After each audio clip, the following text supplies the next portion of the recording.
Bonjour, je suis content de vous retrouver sur la chaîne et aujourd'hui, comme vous l'avez vu, on va définir ce qu'est le concept de conatus dans la pensée de Spinoza. Nous allons donc répondre aujourd'hui à la question « Qu'est-ce que le conatus ?» Le conatus est un terme latin habituellement traduit par « effort », que nous pouvons comprendre comme exercice de la force d'exister d'un être. C'est chez Spinoza l'affect fondamental. L'effort d'exister, autrement dit de persévérer dans l'être, constitue l'essence intime de chaque chose. D'ailleurs, Spinoza nous dit, dans la Scoli de la proposition 9 de la troisième partie de l'éthique, « Cet effort, quand il se rapporte exclusivement à l'âme, s'appelle volonté. Mais quand il se rapporte à l'âme et au corps tout ensemble, il se nomme appétit. L'appétit n'est donc que l'essence même de l'homme, de laquelle découlent nécessairement toutes les modifications qui servent à sa conservation, de telle sorte que l'homme est déterminé à les produire. De plus, entre l'appétit et le désir, il n'y a aucune différence, si ce n'est que le désir se rapporte la plupart du temps à l'homme, en tant qu'il a conscience de son appétit. Et c'est pourquoi on le peut définir de la sorte. Le désir, c'est l'appétit avec la conscience de lui-même.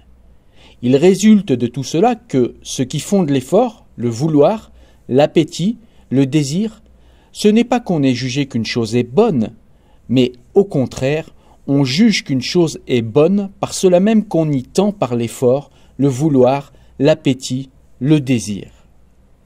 Une autre traduction de conatus serait possible. On pourrait parler d'élan.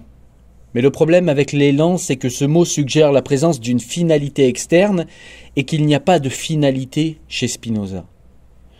Le mot « effort » en français suggère quant à lui l'idée d'une peine à surmonter, une difficulté qui n'est pas non plus forcément présente dans le concept de conatus. Mais en étant attentif à l'étymologie du mot « effort », ex fortis, on trouve un sens proche de ce que Spinoza désigne tout de même, c'est-à-dire une force qui se tire de soi, l'exercice de la puissance d'exister. Pour Spinoza, chaque chose est donc puissance d'exister d'un point de vue déterminé. Puissance d'exister est alors à comprendre autant comme un effort de conservation de son essence que comme augmentation, extension indéfinie de cette essence. Ainsi, une pierre s'efforce de persévérer dans son être, dans le sens où elle se maintient autant qu'elle le peut dans sa forme, sa configuration, en un mot, son extension propre. En effet, on ne la verra jamais se désagréger instantanément, et encore moins disparaître d'un coup sans laisser de traces. La pierre est ainsi vibrante de vie à sa manière, au sens où, si elle cessait de persévérer dans son être, si par hypothèse fictive elle le pouvait, elle cesserait aussitôt de résister à la pression de tous les autres corps qui l'environnent et disparaîtrait alors comme par magie. Mais une pierre n'étendra pas sa puissance d'exister du fait que les autres corps qui l'environnent s'efforcent eux aussi de persévérer dans leur être. Elle s'efforce pourtant de persévérer dans son être autant qu'elle le peut. Mais lorsque par hasard la nature agence des corps de telle sorte qu'ils peuvent constituer un organisme, c'est-à-dire un corps dont les parties interagissent de façon organique, ce corps complexe parviendra à s'étendre dans la nature malgré la résistance opposée par les autres corps et à augmenter sa puissance d'exister. On peut alors parler d'épanouissement, quoique Spinoza n'emploie pas ce terme, dans le sens où on dit d'une fleur dont les pétales s'ouvrent et s'étalent qu'elle s'épanouit. L'homme est un être dont la complexité lui permet de s'étendre beaucoup plus que tous les autres organismes connus.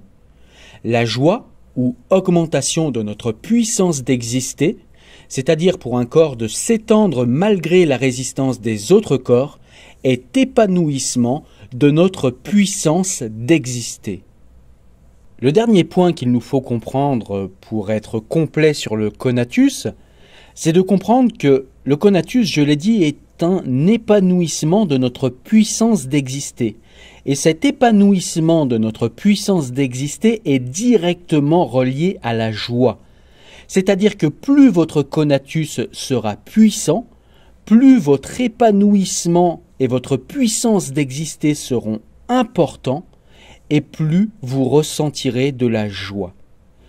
Voilà comment nous pouvons définir le concept de conatus central dans la pensée de Spinoza.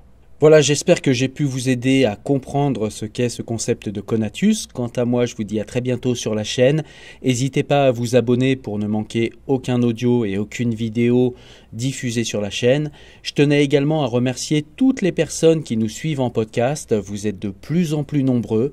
Partout dans le monde, j'ai vu beaucoup de monde au Canada, beaucoup de monde en Afrique, beaucoup de monde en Asie également. En Europe, de plus en plus de monde également. Quelques personnes en Amérique latine et dans d'autres coins du monde. Je vous remercie tous et je vous dis à très vite.